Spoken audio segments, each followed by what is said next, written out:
In 1913, Victor and Gus Ellis hired famed architect R.H. Hunt to design a hotel at the corner of Market and King Streets, primarily to serve travelers using the Southern Railway Terminal.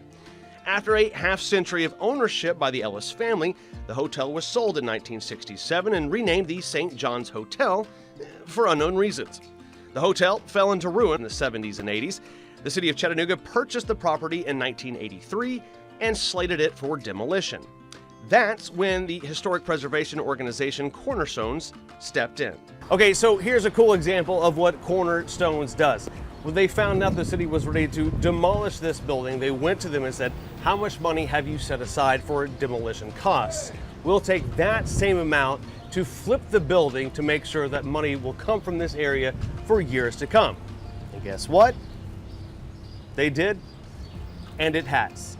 I bought the building in '98 from Cornerstones, about 30 days before it was going to revert back to the city and they were going to tear it down. The restaurant opened in September of 2000, so this September they'll have been here 19 years. That's a pretty good run for a restaurant these days.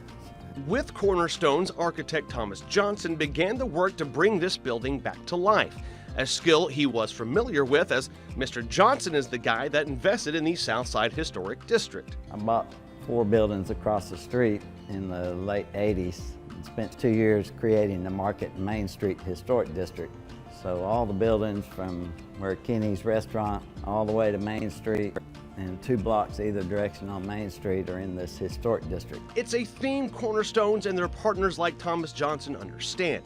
Maintaining the historic fabric of a neighborhood is essential to a city's identity. A lot of people have connections to these old buildings, and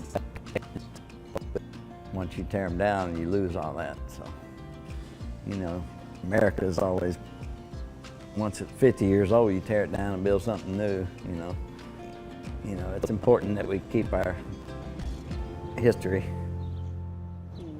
Such a beautiful building. And and again, I can't talk enough about Cornerstones and the work that they're doing. I can't imagine what that area and several other areas of Chattanooga would look like if it weren't for the preservationists who have gone up against, and I'm not trying to be derogatory about developers. Everybody wants to make developers the bad guy, and they're not. Had they not gone and fought those fights, the city could look just like any other city in America without the historic preservationists. So we really do applaud their efforts. So glad that building and many others were saved. Many others, yeah, absolutely.